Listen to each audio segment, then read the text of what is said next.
made a commitment. This year, I will dedicate myself to getting things done for America.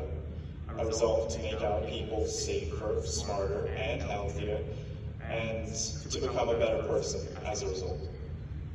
My first round-on project brought me to a COVID vaccination site in Rhode Island, a tiny little state by the ocean. You probably haven't heard of it. It has this mythical lake that just has no end. Never in my wildest dreams did I think I would have the opportunity to see the ocean again. Did you know that it's super salty? Yeah, I did. I came from a rural landlocked state. It was an amazing experience getting ocean water in my eyes, let me tell you. As for the work, it was my true first taste of volunteer work outside of just spending a couple of hours in a library. This brought so many different experiences with so many different people. There was something about the willingness of the population to get vaccinated that struck a chord with me. In November of 2020, after working overnight shifts at a Walmart, I contracted the coronavirus. My roommates locked me in my room for 2 weeks and slid packets of ramen under the door to keep me fed. You see, my hometown, I saw a lot of apathy in response to the virus, and for me, it was a driving force that led me to take action. Over time, as I acclimated to the program, my team, and the work, vaccination site data entry turned into preparedness games in New Jersey. It was just as I was beginning to feel comfortable that a call rang out. My fellow Corps members were starting to drop. Another team, Wave 1, had lost one too many of its members, including at the time their team leader. They needed another teammate, and it just so happened that I fit the bill.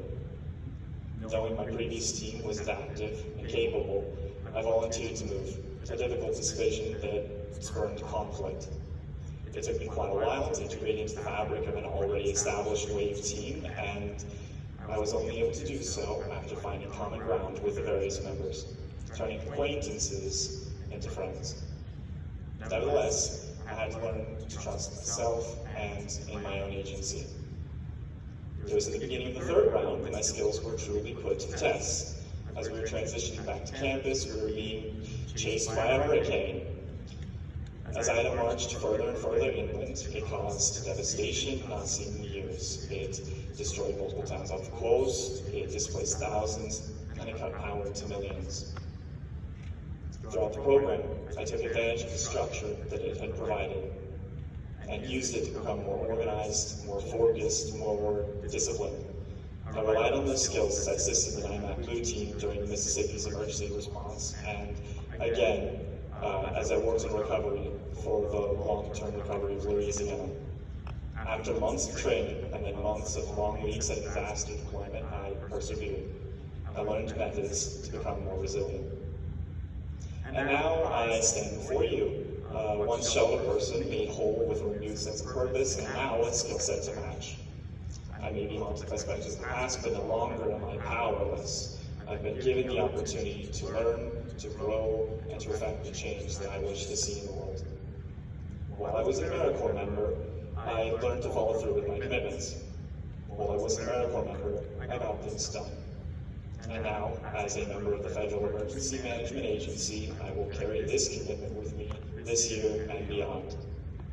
I'll leave you all with one final thought. The creed of Caldwell, Idaho. It's Zet et neer en sta opstaan. Dutch, for make a mark and stand aside. Thank you.